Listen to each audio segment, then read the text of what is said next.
Hello, my name is Miranda Littlejohn, and I'm going to be doing a short summarization on what I've learned throughout this course the past few weeks, what I enjoyed the most, and how I will seek to apply what I have learned throughout the duration of my nursing career. Community health nursing consists of promoting and preserving the health of individuals, families, and communities. Community health nurses work with various populations, including vulnerable populations. Vulnerable populations may include those who are low-income individuals, ethnic minorities, drug and alcohol abusers, or homeless people. A lot of my focus throughout the semester was on those who abuse drugs and alcohol. I chose this population in the beginning because, just like I'm sure most everyone has and does, I have a close family member who is an alcoholic, and I know a few close friends who are battling drug addiction. Both of these conditions can be tough to watch. They both can have detrimental effects on a person's physical, mental, and social health. Unfortunately, many people have no sympathy for this vulnerable population because they feel the person chose this path for themselves. While this is absolutely true, these persons still deserve the same kindness, compassion, empathy, and care as anyone else.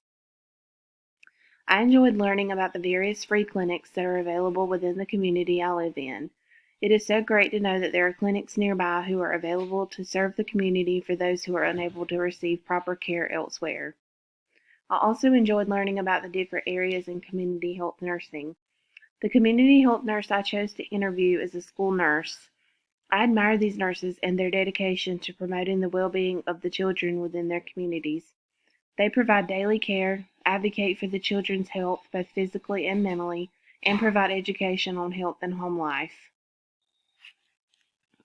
Community health nurses have played a critical role throughout the COVID-19 pandemic.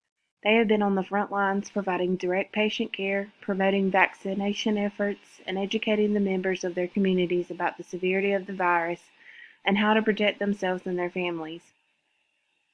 COVID-19 has affected the lives of so many nurses across the world. Not only did so many provide direct patient care and education to family, but they also addressed the mental health consequences of the pandemic. As a new grad during the outbreak of COVID-19, I learned to provide care for those who were very ill from this virus. Those who were on machines to help their breathing, those panicking and losing their strength and will to survive, and I watched many family members lose their loved ones every week to this virus. As a new nurse, this was hard to endure at times. I felt defeated and helpless, standing in my many patients' rooms as their lives were being stripped away. However, I also gained perspective on how to be compassionate and empathetic. I learned how just providing a listening ear or a hand to hold can sometimes be the only care a patient or their family member may need. COVID, along with all disease and illness, doesn't show favoritism. It affects any and every member of society, and all people are deserving of proper health care and access to resources. Overall, I have learned in this course that there are so many ways to get involved, and that doesn't have to be me being a community health nurse in order to reach out into my community and promote health and well-being. I plan to become involved and serve the people of my community in some way, maybe by starting with volunteering at a local clinic or working at a future healthcare event. I just want to make a difference.